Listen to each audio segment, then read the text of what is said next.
Boche ni pena kacing hon ala Pabirna ni kahon boche raga blora Kan honi pina kacing honi pina Kam so birthday na hoge totami nang pene kacing hon ranam tin pro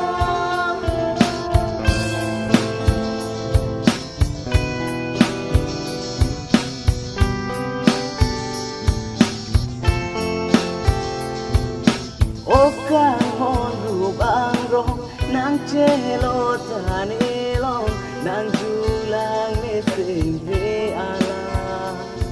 Oka hon rubang rong nang chelo tani long nang julang ni sing he ala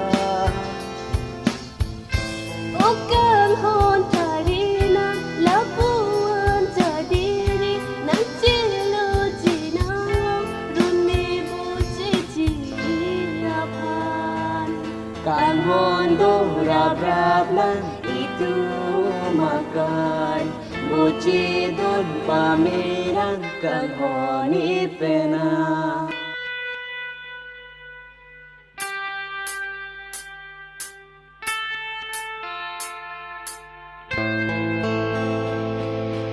Kai boche jiapan ranam he chumelo kai ding pi boche jiapan Ora